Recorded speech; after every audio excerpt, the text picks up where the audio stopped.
আজকে যে শাড়ি দেখানোর একদম লাস্ট পর্বে চলে এসেছি। এবার আপনাদের কাছে একটা সাজেশন ঠিক বলবো না, কারণ আমি তো দেখুন আমার সাউথের বারান্দায় চলে এসেছি। সাউথের বারান্দাটা কিন্তু বেশ সবুজ। নমস্কার বন্ধুরা, আমি দেবলীনা চলে এসেছি দ্য ফেয়ারি টেল অফ দেবরূপের আরও একটা নতুন ব্লগ নিয়ে একটা নতুন অধ্যায় শুরু করতে চলেছি আপনাদের সকলকে সাথে করে, আপনাদের সকলের হাত ধরে। তো চলুন আজকের দিনটাকে শুরু করছি। আজকে প্রথমেই সকালবেলা উঠে একটা দারুণ জিনিস দেখলাম, যেটা মানে আমি ক্যামেরায় ক্যাপচার করতে পারিনি। যে একটা নীলকণ্ঠ পাখি, আপনারা চেনেন হয়তো নীলকণ্ঠ পাখি, যেটা বিজয়া দশমীতে আর কি অনেক বাড়িতে বা মানে বনেদি বাড়িতে আর কি ওড়ানোর রিচুয়ালস আছে আমাদের বাঙালিদের। সেই একজোড়া নীলকণ্ঠ পাখি এখানে বসেছিল, মেল ফিমেল নিশ্চয়ই, এই গাছের এখানে এসছিল। আমি ক্যাপচার করতে করতেই চটপট উড়ে চলে গেল একদম। মানে এটা আমার একটা আক্ষেপ থেকে গেল যে নিতে পারলাম না আর কি। আর এটাকে বলে খুব একটা শুভ জিনিস। তো এটা দিয়ে দিনটা শুরু হয়েছে। আর এখন খুব বৃষ্টি আসছে আমাদের এখানে, চারিদিকটা দেখুন মেঘলা করে এসছে একদম, আর বেশ মেঘও ডাকছে। তো চলুন ব্লগটাকে আজকে শুরু করছি। আজকে যেহেতু একটু রেনি ডে মতো লাগছে, যদিও বৃষ্টি হবে কিনা জানি না। বিকেলে তো বেরোনোর দরকার ছিল আসলে, মানে গতকালও বেরোতে পারলাম না। আমার মায়ের আর কি একটা স্পোর্টস শু কেনার আছে। মা একটু হাঁটাহাঁটি করে ছাদে বা বাইরে, ঘরে ট্রেডমিল আছে। তো আগে যে জুতোটা পরতো সেই জুতোটা মানে একটু ইয়ে হয়ে গেছে আর কি, সোলটা একটু ক্ষয়ে গেছে। এবার ওই জুতোতে প্রেসার দিয়ে হাঁটলে না পায়ে একটা মানে পায়ের তলায় মায়ের আর কি সেখানে একটু ব্যথা লাগছে, একটা কড়া মতো পড়েছে। সেই জন্য মার জন্য একটা নতুন এক পেয়ার জুতো আর কি কিনতে যাব। তো সেটা প্রত্যেক দিন, কালকে আমার শরীরটা একটু উইক লাগছিল, বেরোনো হলো না। আজকে বৃষ্টি আসছে, জানি না বিকেলে কি হবে। আর বৃষ্টি পড়লে মা একদম খেয়ে ওঠে, বলে আর গা ছেড়ে দিয়েছে, আজকে বেরোবো না। তো সব কিছু মিলিয়ে যদি বিকেলের দিকে ওয়েদার ভালো থাকে তাহলে একটু যাব, সিটি সেন্টার যাব, পুমা স্টোরে। নয়তো বাড়িতেই থাকতে হবে, আর কিছু করার নেই। তো আজকে সকালে যে ব্লগটা দিয়েছি, এতক্ষণে আপনারা সবাই ব্লগটা দেখেছেন, জামাই ষষ্ঠীর তত্ত্ব গোছানো হচ্ছিল। তো আপকামিং প্রচুর এরকম, আমি বললাম না, আমি ওই ব্লগেও বলেছি যে দুর্গাপুজোর পরে জামাই ষষ্ঠীটা বোধহয় আমাদের পরিবারের সব থেকে একটা হ্যাপিয়েস্ট অকেশন। তো সেটার জন্য আর কি, যে কোনো একটা অকেশনের জন্য তো পূর্ব প্রস্তুতি লাগেই। তো সেগুলো অলরেডি নেওয়া শুরু হয়েছে। আপনারা প্রত্যেকটা স্টেপ দেখবেন, প্রত্যেকটা দিন কি কি করছি না করছি সেগুলো দেখবেন। তো চলুন এখন দিনটাকে শুরু করছি। এখন ব্রেকফাস্ট করব, আর তারপরে কি করি না করি আপনারা দেখতে থাকুন। চলে এসছি আর কি ব্রেকফাস্টে। আজকে ব্রেকফাস্ট হচ্ছে এই যে রুটি, কুমড়োর তরকারি আর এগ পোচ আর কি। তো চলে এসেছি আমার সাউথের বারান্দায়। আর অনেক দিন কিন্তু আপনাদেরকে বলছি, আপনাদেরকে আমার পদ্ম গাছের ছবি আর কি দেখানো হয়নি।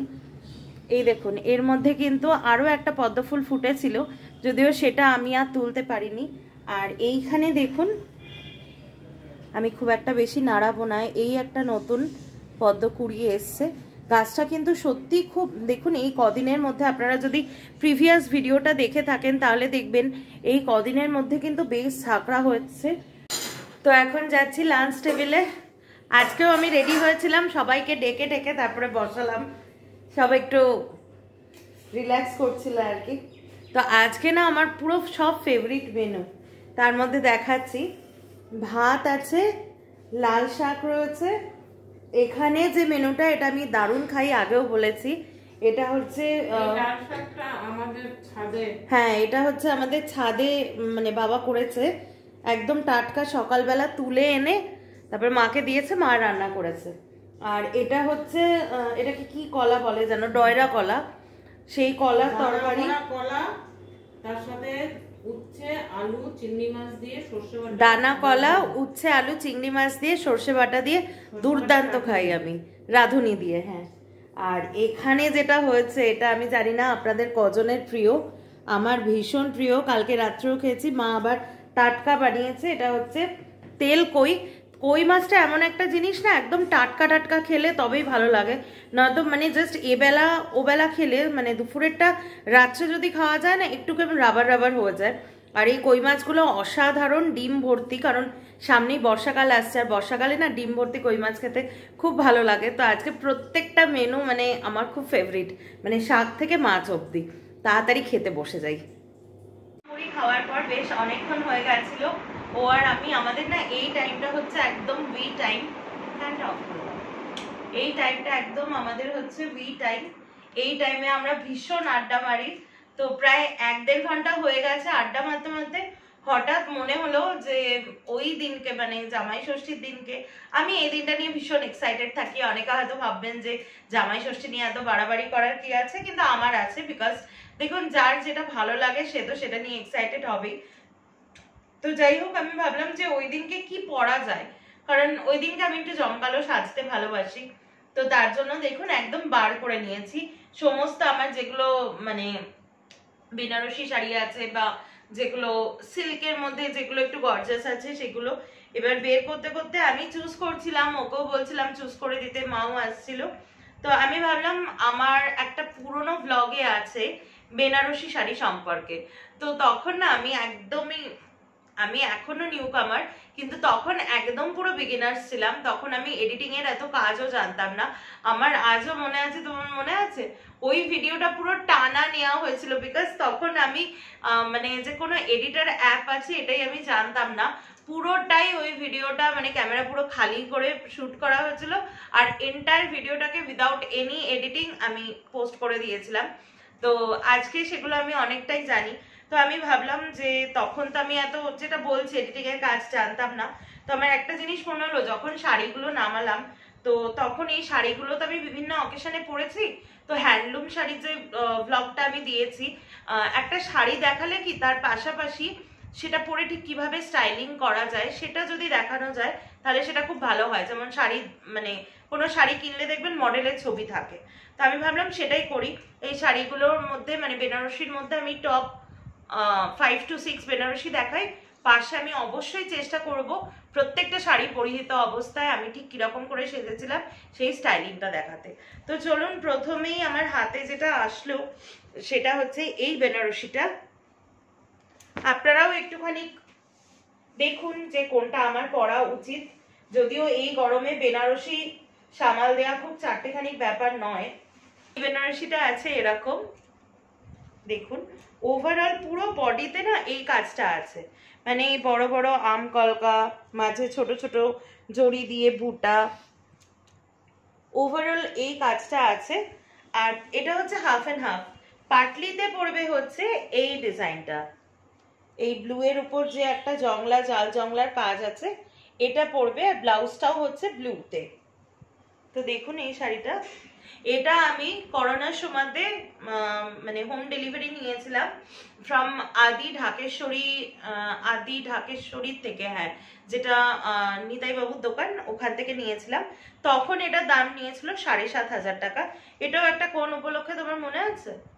তুমি কিনে দিয়েছিলে এটা। তো নেক্সট দেখুন একদম একটা ইয়োক কালারের বেনারসি উইথ রেড পাড়। আমি একটু পাড়টা ওকে দেখাতে বলবো। খুব প্রিয় আমার এই বেনারসিটা।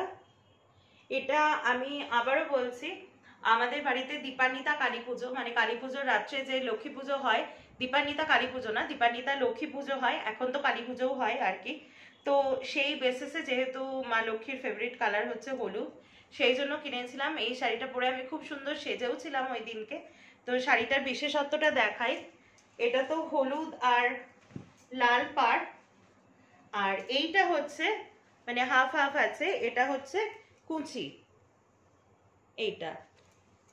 আর আঁচলটা আছে হচ্ছে, দেখিয়ে দিচ্ছি, আঁচলটা আছে হচ্ছে এই ওয়ার্কে, মানে যেরকম বেনারসিতে থাকে ট্রেডিশনাল কাজ একদম এরকম বড় বড় মোটিভসে রয়েছে। তো এটা মা না শাড়ি পরতে এবং পরাতে ভীষণভাবে এক্সপার্ট। এটা মা আমাকে পরিয়ে দিয়েছিল আর্ট পৌড়ে করে। আমি অবশ্যই ছবিটা পেলে তো পাশে দিয়ে দেবই, মানে আমি হার্ড অ্যান্ড সোল চেষ্টা করব দিয়ে দেওয়ার, যার জন্যই আজকের এই এপিসোডটা। তো এই শাড়িটাও আমি করোনার সময়তেই নিয়েছিলাম। ওই সময় আমি প্রচুর শাড়ি, যেহেতু দোকানে যেতে পারছিলাম না, ঘরে বসে নিয়েছিলাম। এটা আই ক্যান স্টিল রিমেম্বার যে এই শাড়িটা, আর একটা শাড়ি আমি দেখাবো, এটা আমার শাড়ি, মানে জামাই ষষ্ঠীতে মা আমাকে দিয়েছিল, আর সেমই গঙ্গাজল কালার লাল পাড় দিয়ে আমি মাকে দিয়েছিলাম। তো এই শাড়িগুলোর দাম নিয়েছিল 5,500 টাকা, আমার খুব ভালো মনে আছে। নেক্সট আসছি এই শাড়িটায়। এই শাড়িটা আমার খুব ফেভারিট, বিকজ এটা আমাকে আমার 4th অ্যানিভার্সারিতে ও গিফট করেছিল। আর এটা ভীষণই একটা এলিগেন্ট শাড়ি, একটা সিগনেচার শাড়ি ফ্রম আদি মোহিনীমোহন কাঞ্জিলাল। এটা আমরা গেছিলাম আর কি, ওখানে গিয়েই কিনেছিলাম। তো শাড়িটা একবার দেখুন, যেন মনে হয় না পাড়ে পুরো সোনা বসানো, এত সুন্দর পাড়টা। আর যে তুলছে তার দেখানোর ইন্টারেস্টও বেড়ে গেছে। না সেরকম কিছু না, ও সবটাই সুন্দর করে তুলে দেয় আমার। তো ওভারঅল শাড়িটাতে না এরকম একটা বুটি রয়েছে, আর পাড়টা তো এটা দেখালাম। এটা কিন্তু অবভিয়াসলি রিসেপশন বেনারসি হিসেবে খুব ভালো হতে পারে। মানে ওভারঅল শাড়িটায় এই কাজ আছে। আর আঁচলটা হচ্ছে, দেখিয়ে দিচ্ছি, আঁচলটা হচ্ছে এইরকম, মানে পুরো মিনাকারি কাজে এইরকম আসছে আঁচলটা, এই যে।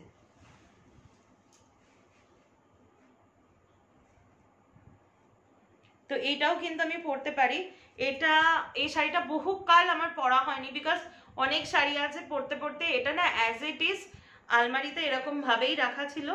তো অ্যাট লাস্ট ও বারবার বলতো যে শাড়িটা পরো, শাড়িটা পরো। অ্যাট লাস্ট আমার 2024 মানে এই বছরের অ্যানিভার্সারিতে তাজ নিউ টাউনে সেলিব্রেট করেছিল ও, তো সেখানে আমি পরেছিলাম অনেক। নেক্সট যে শাড়িটা দেখাচ্ছি, শাড়িটা খালি একবার দেখুন। এটা শুধুমাত্র যে একটা শাড়ি তাই না, it's an emotion for me. এটা আমার বিয়ের বেনারসি। আমার খুব ইচ্ছা করে মাঝে মধ্যে কোনো না কোনো অকেশনে এই বেনারসিটা যাতে আমি পরি। এটা আদি ঢাকেশ্বরীর থেকে কেনা বেনারসিটা, খালি একবার দেখুন। আমি কিন্তু জামাই ষষ্ঠীতে এই বেনারসিটাও পরতে পারি। একদম না যে মনে হচ্ছে এত ভারী, কোনো ভারী না। এটা কিন্তু এই যে কুচিতে যেটা এরকম পড়বে। আমি আর বেশি খুলছি না, কারণ আমি ভাজে এক্সপার্ট। তো কুচিতে পড়বে, এটা পাটলিতে পড়বে এইটা। আর ওভারঅল পুরো বেনারসিতে এই কাজটা আছে। আর আমি একবার একটু চেষ্টা করছি আঁচলটা দেখানোর, দেখুন। সরি, আমি ভুলই বলেছি। এটা না 3টে পার্ট আছে। একটা হচ্ছে এটা হচ্ছে বডি, আমি দেখিয়ে দেবো খুব সম্ভবত। আর এটা না মানে এই জায়গাটা আসে হচ্ছে, আমি যখন বিয়েতে পড়েছিলাম আমার মনে আছে, আমি তারপরেও পড়েছি, অতটা তো খেয়াল নেই। এই জায়গাটা আসে ওই যে পাটলি পাল্লুর যে নিচে যে জায়গাটা আসে, সেই জায়গাটা আসে। আর যদি ভুল কিছু না বলি, আর এইটা হচ্ছে আঁচলটা এইরকম, আর এইটা হচ্ছে ওভারঅল পুরো গায়ে এই বুটাটা। দেখুন, এটা আমার আর একটা ইমোশন। এটা হচ্ছে আমার রিসেপশনের বেনারসি। দুর্দান্ত বেনারসিটা, ফার্স্টেই বলছি। এটা আমার হাজবেন্ডের পছন্দ করা। আমি মানে সেই সময়তে প্রেজেন্ট ছিলাম না, ও নিজেই পছন্দ করেছিল, পরে আমাকে ছবি পাঠিয়েছিল। আমি শুধু বলে দিয়েছিলাম যে আমার ফেভারিট কালার, সেই সময় ফেভারিট কালার ছিল ব্লু। শুধু শাড়িটা একবার দেখুন। এটা কিন্তু গোল্ড অ্যান্ড সিলভার দুটো থ্রেডেই কাজ করা আছে। এই হচ্ছে পাড়টা শাড়ির। একটু টানো, তোমার দিকে একটু টানো করে টানো। এই হচ্ছে পাড়টা, একটু দেখাও পাড়টা। আর ওভারঅল শাড়িতে হচ্ছে এরকম একটা জংলার কাজ। এই শাড়িগুলো না প্রত্যেকটাই 3টে করে কাজ, আমি ঠিক বুঝতে পারি না। এই একটা কাজ দেখুন, আমার অত মনেও নেই শাড়িটা যে মানে কোথায় কোন পাড়টা পড়বে। আচ্ছা, এই মানে জংলা কাজটা আমার মনে আছে, এটা পড়ছিল হচ্ছে কুচিতে, কারণ আমি বৌভাতে যখন বসেছিলাম এটা বারবার আমার খেয়ালে আসছিল। আর তারপরে দেখুন, এইটা বোধহয় খুঁটের, আমি অত বুঝি না, এটা বোধহয় খুঁটের, এই বুটি বুটি দেওয়া আছে এটা। আর আঁচলটা পেছনে আছে। মানে আমি শাড়ির ব্যাপারটা অতটা বুঝি না তো, কিন্তু বেশ গর্জিয়াস, খুবই গর্জিয়াস শাড়িটা। ওটা একটু টেনে দাও। আঁচলটা আমি দেখাচ্ছি, এইটা হচ্ছে আঁচলটা। দেখুন দেখুন, এই বেনারসিটা আগেও দেখিয়েছিলাম। এটা হচ্ছে পশমিনা বেনারসি, এটাও খুব সুন্দর। আদি ঢাকেশ্বরী বস্ত্রালয় থেকে কেনা। আর ইটস অলসো অ্যান ইমোশন, তার কারণ হচ্ছে এটা আমার ফুলসজ্জার বেনারসি। যদিও ফুলসজ্জায় পরার মতো সেই পরিস্থিতি বা অবকাশ ছিল না, আমি পরবর্তীকালে পরেছি, আমার এক বান্ধবীর বিয়েতে পরেছি। আমি ফটোটা খুঁজে দেব আর কি। ওভারঅল শাড়িতে এই কাজ আছে, আর পাড়টাও খুব সুন্দর আছে। এটা কিন্তু পাটলি পাল্লু নয়, সুতরাং আমি পুরোটা খুলছি না। আর আঁচলটা দেখুন, আঁচলটা পুরো এইরকম আছে, এইরকম আছে আঁচলটা, মানে এই যে এই আছে আঁচলটা।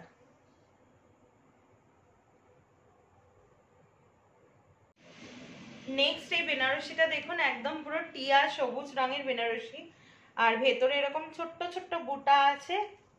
আর পাড়টা দেখুন কি অসাধারণ, বেশ মোটা পাড় আছে, আর ভেতরে কিন্তু মিনার কাজ করা রয়েছে। আর দেখাচ্ছি, একটু টানো তোমার দিকটা।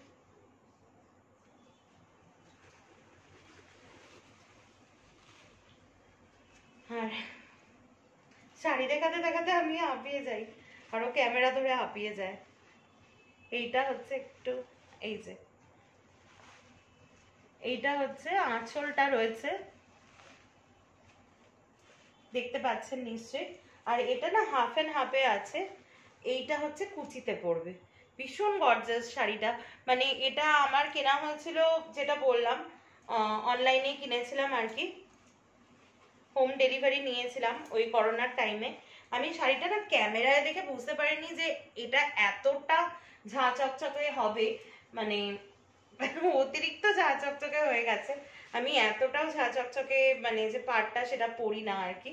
তবুও শাড়িটা কিন্তু আমাকে পরে খুবই ভালো লাগছিল বলে সবাই বলেছে। আমি নিজে তো রেকমেন্ড মানে আমার সার্টিফিকেট দেব না, কিন্তু সবাই বলেছিল ভালো লাগছে। তো এটা আমি আদি মোহিনীমোহন কাঞ্জিলাল থেকে মা আমাকে গিফট করেছিল, এটাও একটা মানে জামাই ষষ্ঠীতে। নেক্সট দেখুন এই বেনারসিটা, এটাও একটা মেশিন ওয়ার্ক পশমিনা বেনারসি, কিন্তু এটা ডিফারেন্সটা হচ্ছে এটা মানে জরির কাজটা হচ্ছে শুধু এই বুটায়, কিন্তু পাড়ে কিন্তু এটা রেশম কাজ, এটা রেশম তাঞ্চই বেনারসি। ফুল বডিতে এই কাজটা আছে, ফুল বডিতে। আর বডি কালারটা দেখুন পুরো ময়ূরকণ্ঠী কালার, আর তার উপরে এই রেশম সুতোর পুরো এই কাজটা রয়েছে। পাড়টাও দেখুন অসাধারণ একটা পাড়, আর ফুল বডিতে তো এই কাজটা রয়েছে।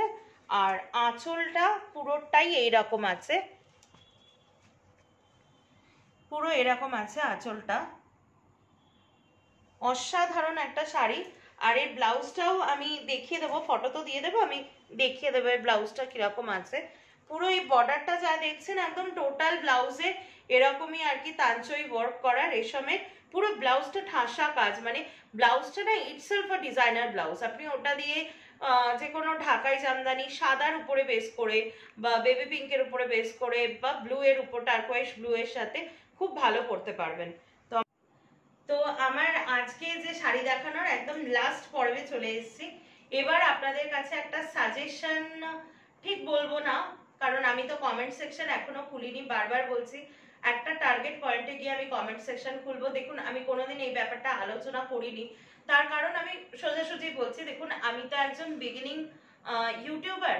আপনারা যারা এই প্রফেশনে আছেন তারা জানেন যে ইউটিউবারদের যেরকম প্রশংসাও করা হয়, তখন আবার সাংঘাতিক রকমের ট্রোলিং, খারাপ কথা বলা হয়। তো দেখুন খারাপ কথা অ্যাবজর্ব করবার মতো পাওয়ার সবার কিন্তু নেই, কিন্তু আমি বলতে পারি আমার আছে। কিন্তু ধরুন আমি একটা জিনিস নতুন করে স্টার্ট করছি, সেই জায়গাটায় যদি কেউ কোনো খারাপ কথা বলে, আপনারা বুঝতেই পারছেন।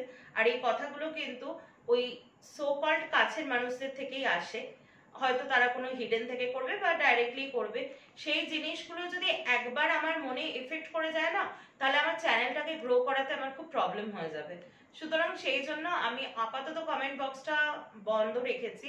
নিশ্চয়ই আমি কমেন্ট বক্স খুলবো, আগামী দিনে নিশ্চয়ই খুলবো। তখন কি আমি এই প্রফেশনে অনেকটা ইউজড টু হয়ে যাব, 5 জনকে দেখবো, আরো অভিজ্ঞতা নেব, নিজেরও অনেকটা দিন হয়ে যাবে, তখন আমি সেটাকে কিভাবে হ্যান্ডেল করতে হয় সেই মনস্তত্ত্বতে অভ্যস্ত হয়ে যাব, যার ফলে আই থিঙ্ক যে সেটা আমার ক্যারিয়ারে খুব একটা এফেক্ট করবে না। কিন্তু মানে প্রথমেই যদি আমি এত কড়া কড়া ভাষা শুনি, আমার মনে হয় আমি যে মনস্তত্ত্বের মানুষ তাতে হয়তো আমি প্রফেশনটা থেকে কুইট করে নিতে পারি। সেই জন্য আপাতত কমেন্ট বক্সটা আমি বন্ধ রেখেছি। তাই আপনাদের মানে কি আপনারা উত্তর দেবেন, কোন শাড়িটা পরতে বলবেন সেটা তো আমি বুঝতে পারবো না। তবে আপনারা প্রত্যেকে মনে রাখুন, আপনাদের মনে থাকবে যে আপনাদের মনের সাথে আমার ম্যাচিংটা যাচ্ছে কিনা। কারণ আমি ওই স্পেশাল ডেতে মানে জামাই ষষ্ঠীতে এই 4টে শাড়ির মধ্যে সিলেক্ট করেছি, বিকজ এই 4টে শাড়ি আমার এখনো পরা হয়নি। এটা আমার ব্যাঙ্গালোর থেকে কেনা, লাস্ট 1 বছর আগে অশোকনগরে যে নালিস আছে সেখান থেকে কেনা, অরিজিনাল কাঞ্জিভারম। এটার প্রাইস ছিল হচ্ছে 18,115 টাকা, এখনো প্রাইস ট্যাগটা রয়েছে। প্রচন্ড দামি একটা শাড়ি। আচ্ছা, এটা হচ্ছে, এটা দেখে আপনারা জাজ করতে পারবেন না, ইটস অ্যান অরিজিনাল ধর্মাভরম শাড়ি। এটাও পার্ক স্ট্রিট সরোবর থেকে কেনা। এটারও প্রাইস ওরকম 12,000-এর উপরে আর কি প্রাইস আছে। এটা মারও একটা আছে। এটা কেনা হচ্ছে খুব কস্টলি। এটা কেনা হচ্ছে, এটা বলো কোন স্টেট? এটা তামিলনাড়ু। কোন দোকানটা বলো? পিএসআর সিল্কে। এটা কত নিয়েছিল? তুমি কিনেছিলে? ওই 12,000। এটাও 12,000। এটা ওর অফিসের কাজে যেখানেই যায় না কেন সব জায়গায় তো আমাকে নিয়ে যেতে পারে না, তখন আমার একটা দাবি থাকে সেই স্টেটে শাড়ি আনতে হবে। তো পিএসআর সিল্ক দেখবেন খুব নাম করা, সেখান থেকে 12,000 টাকা দিয়ে ও এই শাড়িটা, এর ভেতরে না আমি একটু দেখিয়ে দিচ্ছি, এইরকম একটা ম্যাজেন্টা মানে কালারের আছে, ব্লাউজটাও এই কালারের। তো এটাও আমার পরা হয়নি। And again this is a Banarasi from Sarobar Park Street. এটাও ভেতরে জমদা কাজ, দারুণ সুন্দর বেনারসিটা। একটু এরকম খুলে দেখালাম, ডুয়েল টোন আছে, একটা রেড আছে আর একটা পিঙ্ক আছে। আর জারিটাও দেখুন গোল্ডেন জারি আছে আর সিলভার জারি আছে, অসম্ভব সুন্দর একটা বেনারসি। এটারও প্রাইস নেয়ার 12,000 মতো। তো এই 4টে প্রচন্ড দামি শাড়ি। এখন মা বলছে ধর্মাভরমটা পরতে, ও বলছে ধর্মাভরম পরতে, আমি ভাবছি বেনারসি পরবো। তো এই 4টের মধ্যে আমি কোনটা পরবো এটা আমি ভীষণ কনফিউজড হয়ে গেছি। তো আপাতত আমাকে মাফ করবেন, কমেন্ট বক্স ওপেন করতে পারছি না, যে আপনারা কি বলছেন সেটা যদি মা আর ওর সাথে মিলে যায় আমি সত্যি সেই শাড়িটা পরতাম। কিন্তু এখন তো আমি অপারক, সুতরাং মা আর ওর কথা শুনবার চেষ্টা করব। আমার খুব ইচ্ছা এইটা পরার, আর ওরা বলছে এইটা পরতে।